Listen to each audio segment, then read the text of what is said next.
마르코복음서 14장. 파스카와 무교절 이틀 전이었다. 수석 사제들과 율법학자들은 어떻게 하면 속임수를 써서 예수님을 붙잡아 죽일까 궁리하고 있었다. 그러면서 백성이 소동을 일으킬지 모르니 축제 기간에는 안 된다 하고 말하였다. 예수님께서 베타니아에 있는 나병 환자 시몬의 집에 계실 때의 일이다.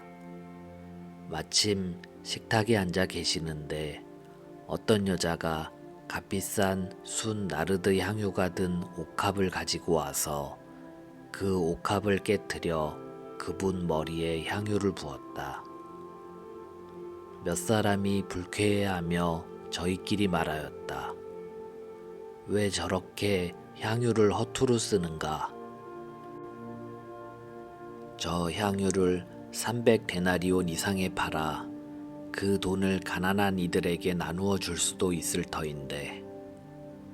그러면서 그 여자를 나무랐다. 예수님께서 이르셨다. 이 여자를 가만두어라.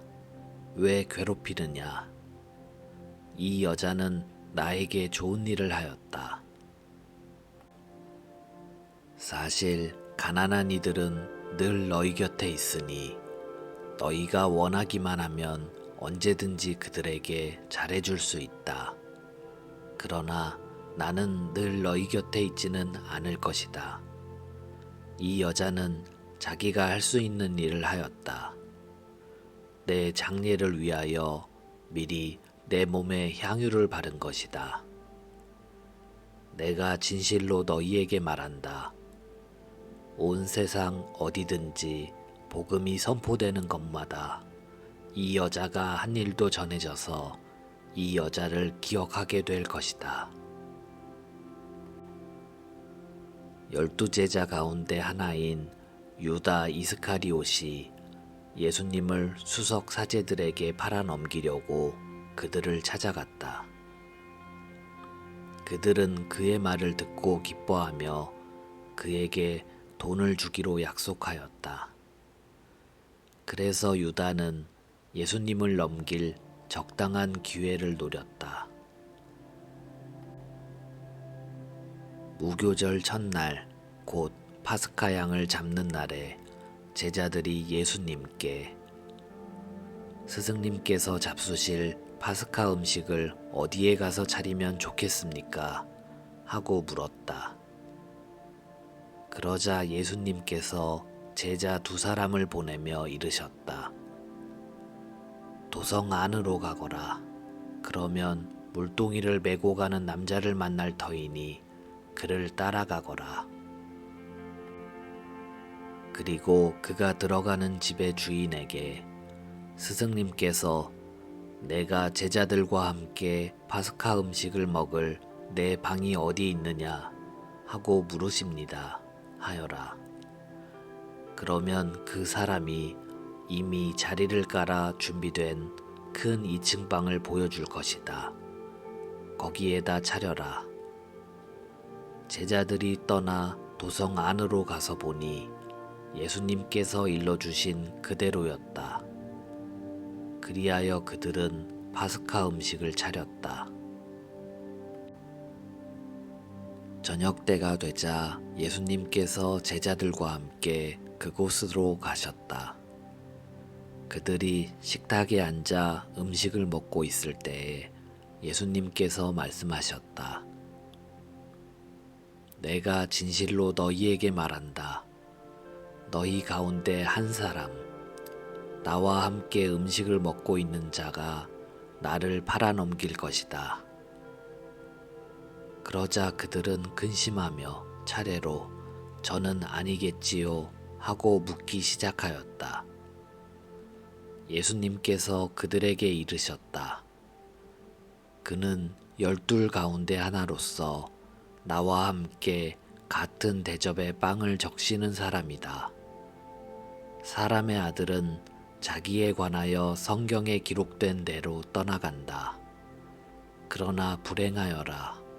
사람의 아들을 팔아넘기는 그 사람은 차라리 태어나지 않았더라면 자신에게 더 좋았을 것이다. 그들이 음식을 먹고 있을 때에 예수님께서 빵을 들고 찬미를 드리신 다음 그것을 떼어 제자들에게 주시며 말씀하셨다.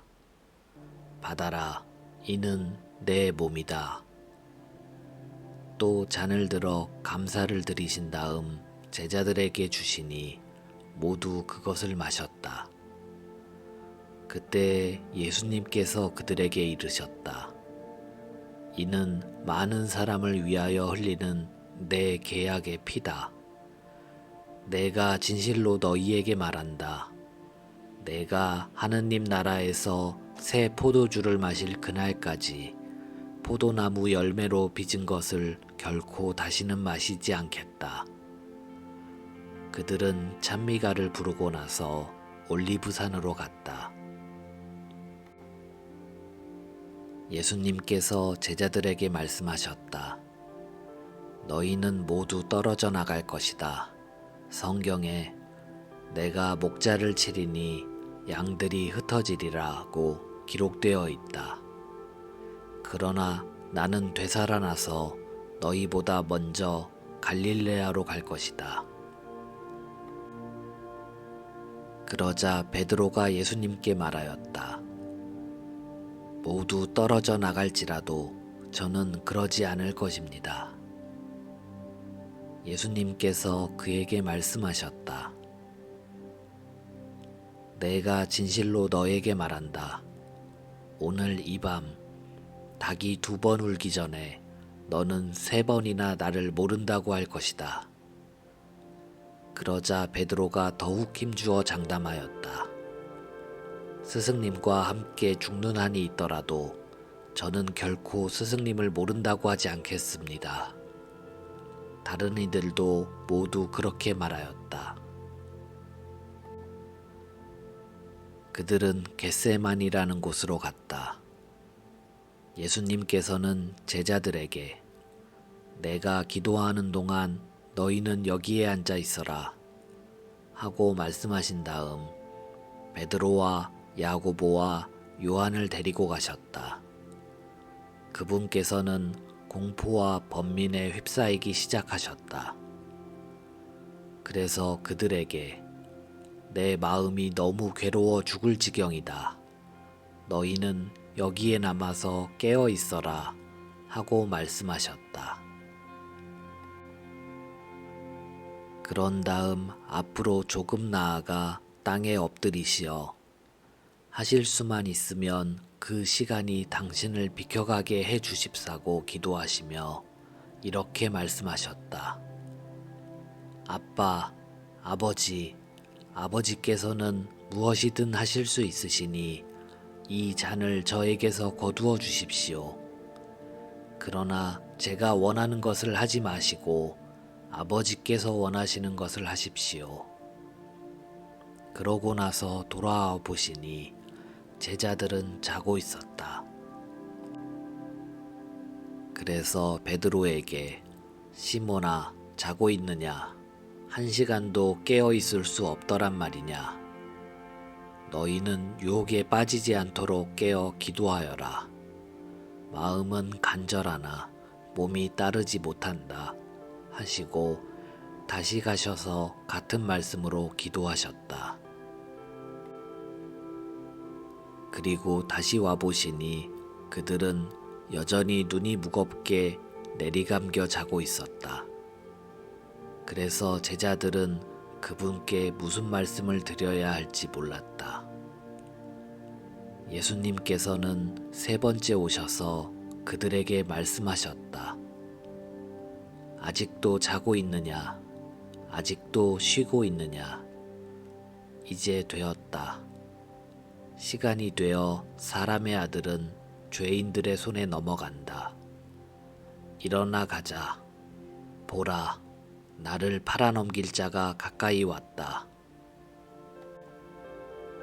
그러자 곧 예수님께서 아직 말씀하고 계실 때에 12제자 가운데 하나인 유다가 다가왔다. 그와 함께 수석 사제들과 율법 학자들과 원로들이 보낸 무리도 칼과 몽둥이를 들고 왔다. 그분을 팔아넘길 자는 내가 입맞추는 이가 바로 그 사람이니 그를 붙잡아 잘 끌고 가시오 하고 그들에게 미리 신호를 일러두었다. 그가 와서는 곧바로 예수님께 다가가 스승님 하고 나서 입을 맞추었다. 그러자 그들이 예수님께 손을 대어 그분을 붙잡았다. 그때 곁에 서 있던 이들 가운데 한 사람이 칼을 빼어 대사제의 종을 내리쳐 그의 귀를 잘라버렸다. 예수님께서 나서시어 그들에게 말씀하셨다. 너희는 강도라도 잡을 듯이 칼과 몽둥이를 들고 나를 잡으러 나왔단 말이냐. 내가 날마다 너희와 함께 성전에 있으면서 가르쳤지만 너희는 나를 붙잡지 않았다. 성경 말씀이 이루어지려고 일이 된 것이다. 제자들은 모두 예수님을 버리고 달아났다. 어떤 이가 알몸에 아마포만 두른 채 그분을 따라갔다. 사람들이 그를 붙잡자 그는 아마포를 버리고 알몸으로 달아났다. 그들은 예수님을 대사제에게 끌고 갔다. 그러자 수석 사제들과 원로들과 율법 학자들이 모두 모여왔다. 베드로는 멀찍이 떨어져서 예수님을 뒤따라 대사제의 저택 안뜰까지 들어가 시종들과 함께 앉아 불을 쬐고 있었다. 수석 사제들과 온 최고의회는 예수님을 사형에 처하려고 그분에 대한 증언을 찾았으나 찾아내지 못하였다.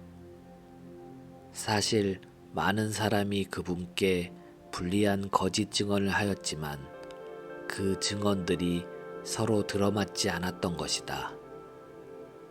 더러는 나서서 이렇게 거짓 증언을 하기도 하였다.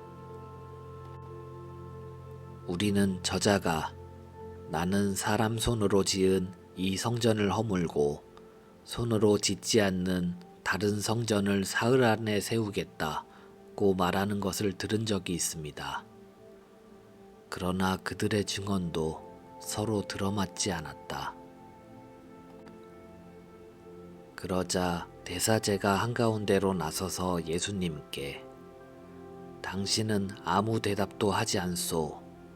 이 자들이 당신에게 불리한 증언을 하는데 어찌 된 일이오?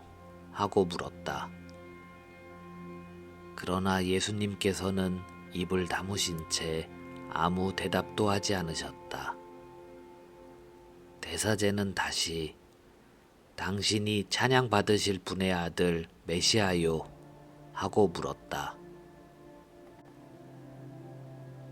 예수님께서 대답하셨다. 그렇다. 너희는 사람의 아들이 전능하신 분의 오른쪽에 앉아 있는 것과 하늘의 구름을 타고 오는 것을 볼 것이다. 그러자 대사제가 자기 옷을 찢고 이렇게 말하였다. 이제 우리에게 무슨 증인이 더 필요합니까? 여러분도 하느님을 모독하는 말을 듣지 않았습니까? 여러분의 생각은 어떻습니까? 그들은 모두 예수님께서 사형을 받아야 마땅하다고 단죄하였다. 어떤 자들은 예수님께 침을 뱉고 그분의 얼굴을 가린 다음 주먹으로 치면서 알아맞혀 보아라 하며 놀려대기 시작하였다. 시종들도 예수님의 뺨을 때렸다. 베드로가 안뜰 아래쪽에 있는데 대사제의 하녀 하나가 와서 불을 쬐고 있는 베드로를 보고 그를 찬찬히 살피면서 말하였다. 당신도 저 나자렛 사람 예수와 함께 있던 사람이지요? 그러자 베드로는 나는 당신이 무슨 말을 하는지 알지도 이해하지도 못하겠소 하고 부인하였다. 그가 바깥들로 나가자 닭이 울었다. 그 하녀가 베드로를 보면서 곁에 서 있는 이들에게 다시 이 사람은 그들과 한패예요 하고 말하기 시작하였다. 그러나 베드로는 또 부인하였다. 그런데 조금 뒤에 곁에 서 있던 이들이 다시 베드로에게 당신은 갈릴레아 사람이니 그들과 한패임에 틀림없소 하고 말하였다. 베드로는 거짓이면 천벌을 받겠다고 맹세하기 시작하며 나는 당신들이 말하는 그 사람을 알지 못하오 하였다. 그러자 곧 닭이 두 번째 울었다. 베드로는 예수님께서 닭이 두 번 울기 전에 너는 세 번이나 나를 모른다고 할 것이다 하신 말씀이 생각나서 울기 시작하였다.